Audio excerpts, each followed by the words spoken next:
All right, good day, ladies and gentlemen. This is The Truth with Ben Jokes.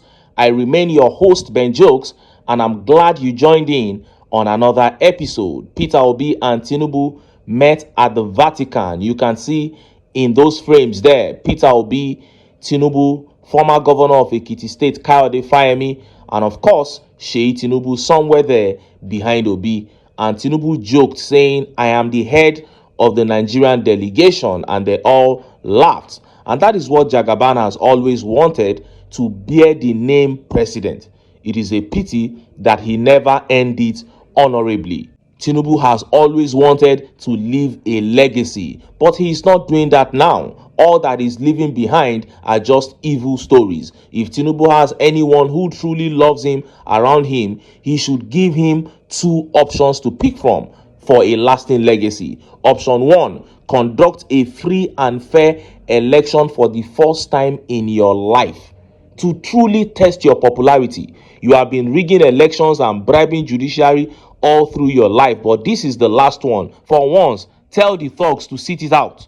Don't bribe INEC chairman. Conduct free and fair election.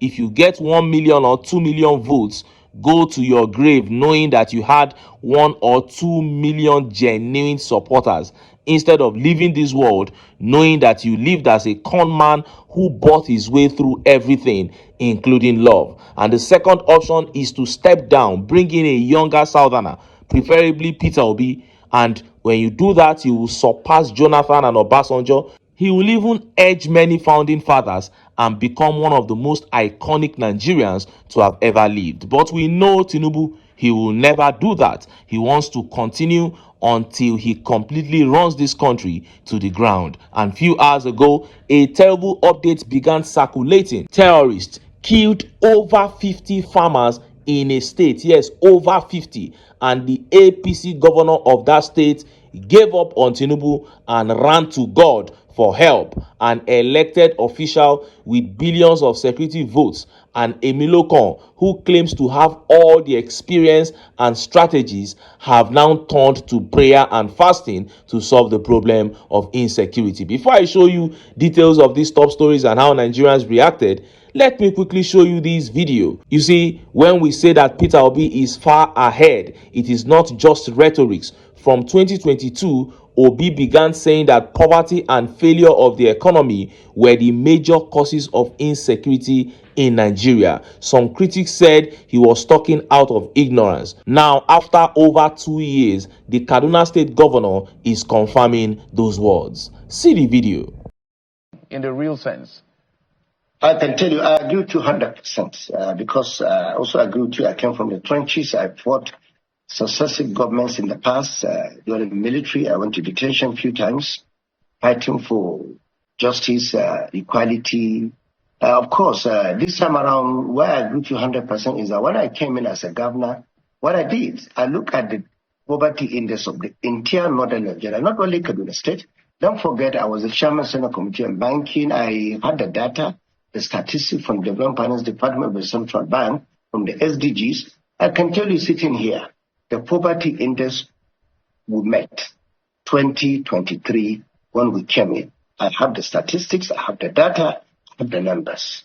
Today I can tell you things are getting better, but nobody can tell you we can address this problem even in the next 10 years. And I will tell you why. Because I'm a very realistic person. When we came in, we had over 60 to 65% of our people that are completely financially excluded, many in northern part of Nigeria, particularly in northwest. And because of this problem of insecurity, which I can tell you largely is an economic issue because of poverty, unemployment, that was the reason why our people can easily be recruited by these bandits.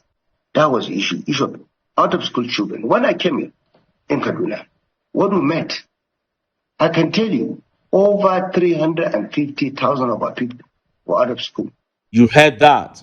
Obi said this about 3 years ago. He said you can never curb insecurity when poverty and unemployment remain on the rise. So it is not surprising that insecurity became worse under TINUBU than it was under Buhari, because the poverty, the unemployment, and everything became worse. The direct relationship between poverty and insecurity is real. But then, what is the Tinubu administration doing about it? Nothing real. No real effort. Just propaganda.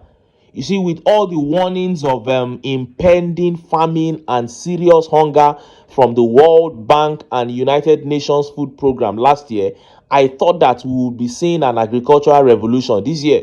I thought that we'll be seeing the government investing in farming all over Nigeria, even if the contracts and expenditures would be inflated. Yes, inflate them, but at least let us see results at the end of the day. But nothing like that. All we have seen are propaganda upon propaganda. They prefer to lie that the cost of a bag of rice has dropped from 80,000 naira to 54,000 naira, instead of putting in the real work to make it genuinely drop from 80,000 to 70,000 naira. That is little, 10,000 naira difference, but at least it will be true. Not this idea of lying to the people all the time and then getting fellow political elites to endorse you. This was what Buhari did for 8 years. At the end of the day, he left the country in ruins. He left office disgraced. But after just 2 years, Tinubu's disgrace is almost as bad, if not worse, than Buhari's own. But in all this, it is Nigerians who suffer. The people bear the brunt of terrible leadership. So it behoves the people to say enough is enough. But will this generation ever get to that point? It is left to be seen. Now, let us look at the top story. APC governor gives up on Tinubu. He has now turned to prayer and fasting after terrorists killed over 50 farmers in his state. Let's start by taking that update on the elimination of over 50 farmers. Look at how the papers reported it. ISWAP kills 50 farmers in Borno. Daily Trust gathered that the incident happened after the rival Boko Haram fighters ambushed the farmers in the ISWAP controlled area, which is about 9 kilometers from Baga town, on Thursday. Local sources who confirmed the attack said the farmers and some fishermen had enjoyed the protection of ISWAP commander in charge of the location in exchange for levy. They have papers of commander in charge of Malam Karanti up to Dawashi. His name is Amir Akilu.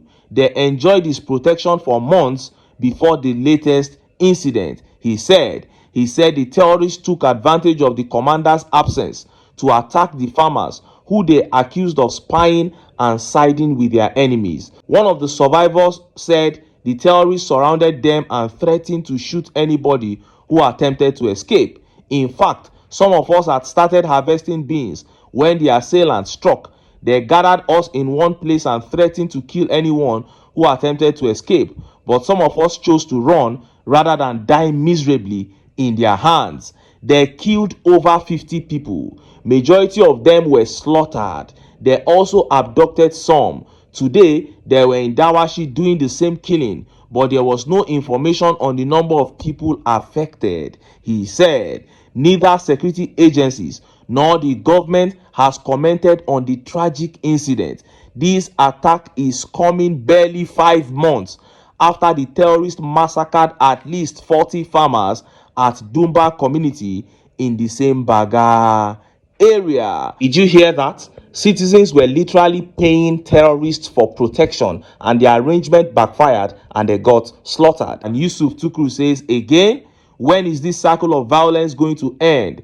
When will the Chief of Defense Staff, Christopher Musa, be more serious about tackling the insecurity? When will the National Security Advisor, RIBADU, stop politicking and start advising on? Meanwhile, official Bat is busy attending Pope's inauguration. The farmers don't matter. And Sumisola says this is how Zulum and TINUBU are planning to boost agricultural sector. But Zulum is actually claiming that he is helpless. He is claiming now that there is nothing that he can do.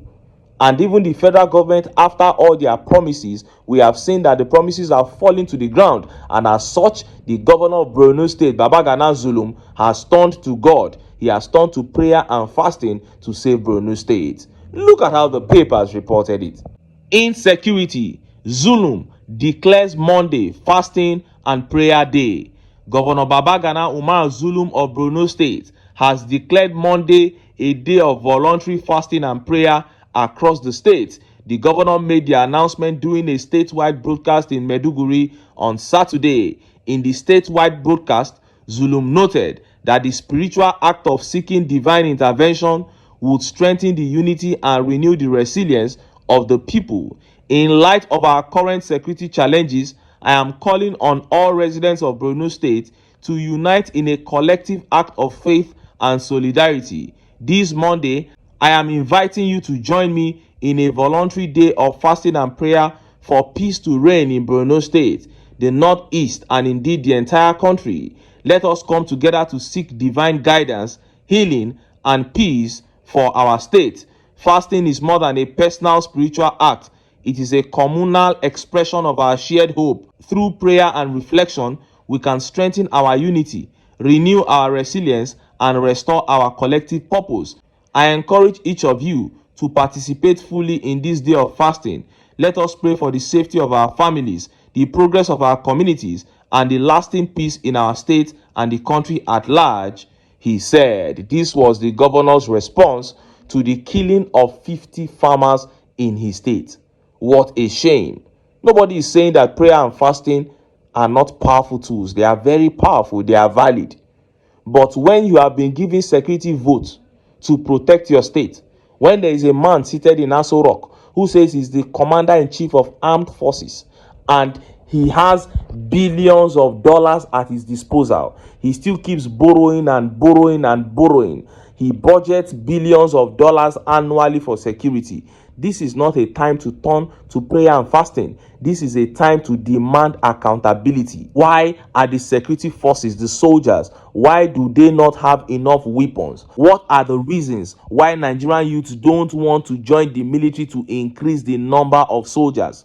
Because soldiers are being maltreated. Who is maltreating these soldiers? These are the questions we need to begin asking, not prayer and fasting. God cannot be mocked. You cannot be doing the wrong thing and be turning to prayer and fasting.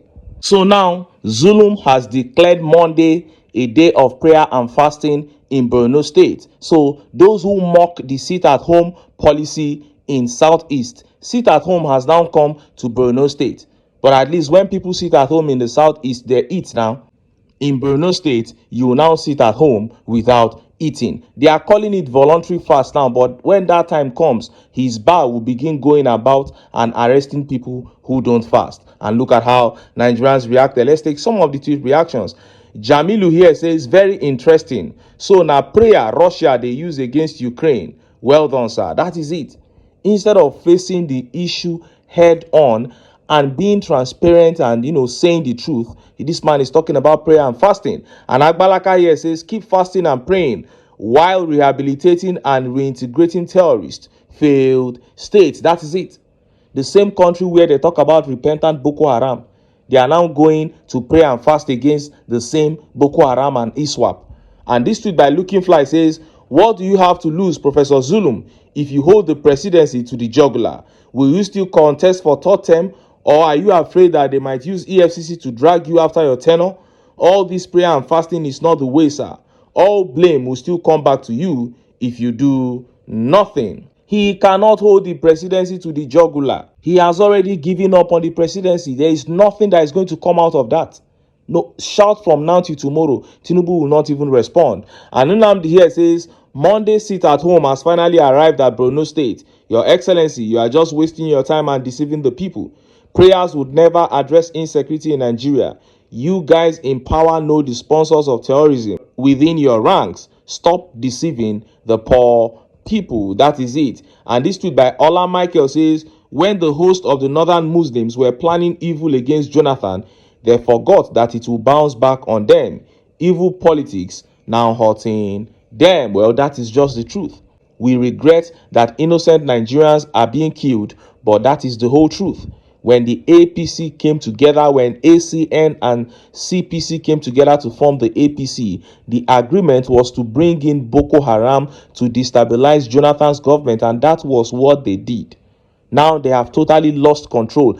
Even if they want to stop those boys now, they can't stop them again, because there is a sincerity that is needed to fight this insurgency, and they cannot bring out that sincerity to fight insurgency, because they were part of the forming of the insurgency. One of the most famous bomb blasts in this country was carried out by a man called Kabiru Sokoto. This bomb blast killed 37 people and injured 57 in a Catholic church in Madala on Christmas Day. And guess what? This man, Kabiru Sokoto, was arrested in Abuja in a facility belonging to Borno State when Shetima was the governor of Borno State. And the matter was swept under the carpet. APC went and carried that same Shetima to be running mate to TINUBU. So what are you telling me? This is why I keep saying that if the APC remains in power, this insecurity will continue getting worse in Nigeria. We will never be able to solve this problem because these guys are the masterminds of this terrorism in this country. And I keep telling Nigerians, if we want to solve our problems in this country, if we want to have a nation that we can be proud of, hell, if we want to have a nation at all in the near future, we must come together, keep our sentiments aside, and get the APC out of power. But until then, make I still enter town, make I go get some ogbonge political news wey una go like. Why? Because now because of una, now I dey here. So don't go away. Don't go away.